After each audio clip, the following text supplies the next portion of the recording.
Hello, today we are going to talk about interest groups and their role in our government. So, interest groups can have a lot of power. Let's first explain what an interest group is. It would be a group of people who share common goals and organize to influence government policy. And some examples would be Mothers Against Drunk Driving, Associated Builders and Contractors, the League of Women Voters, and the NRA, or the National Rifle Association.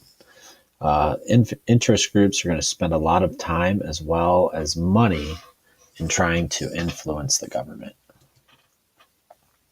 They believe in the strength of numbers for a couple of reasons. The first being is with the more people you have, the stronger you are, and you also have more financial resources at your disposal.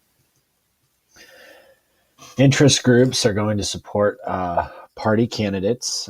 They don't actually nominate the candidates themselves. They just try to support them financially and by lobbying, which we'll get into later on. They're really only going to be concerned with a few issues. It's not going to be something where they have 10 to 15 different items that they're concerned with, like a party platform. They're really going to focus on a few key issues. They have their own ideologies, and typically they're more firm in their ideologies because they don't have to appeal to a large population like a political candidate. They're organized around common values, not geography like political parties have to be. Parties have to be able to reach Maine, California, Florida, Washington, Alaska, Hawaii, where interest groups, yeah, you can have some members in there, but they don't actually need those to reach those certain populations. The purpose of interest groups is to help bridge the gap between people and government. They want to communicate their desires to various government leaders. They want to influence business practices, educate the public.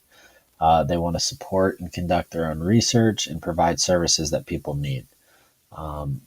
By being involved with the government, they're able to do a lot of these things. The leadership and interest groups do a lot. They send mail, newsletters, they make phone calls, send emails. They'll speak for the group. They plan the strategy the group wants to take. And they raise the question why people should join. And when it comes to joining interest groups, a lot of people join for social reasons. They believe in the policy that the interest group stands for.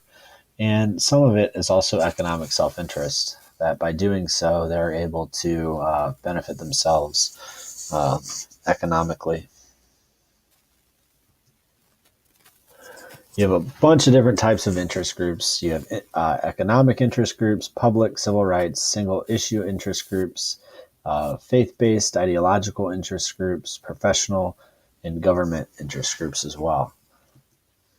And interest groups are going to convey their ideas through what is called lobbying, where they try to make direct contact with government officials to support policies that their interest group favors.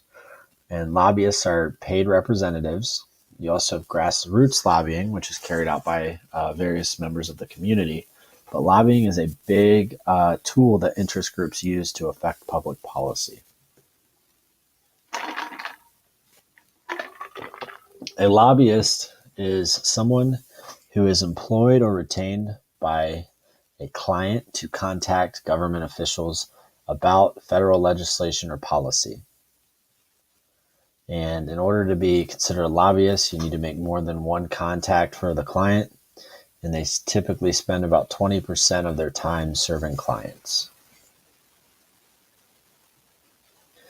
Lobbyists also help draft bills. They help provide useful information along with trying to persuade government officials into adopting certain policies. And interest groups, although they have some tools at their disposal, they also do need a lot of support. And in doing so, they'll participate in media campaigns, social media campaigns. They'll write letters, they'll send emails, they'll go door to door to try to raise awareness for issues that they stand for and things like that.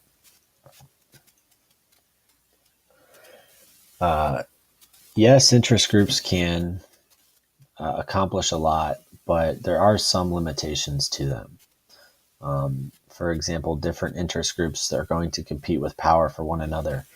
Mothers Against Drunk Driving and the NRA may be trying to lobby to the same government official who only wants to tackle one public policy. Another limitation is diversity, and when I say diversity, I want to speak on the idea that it's really size.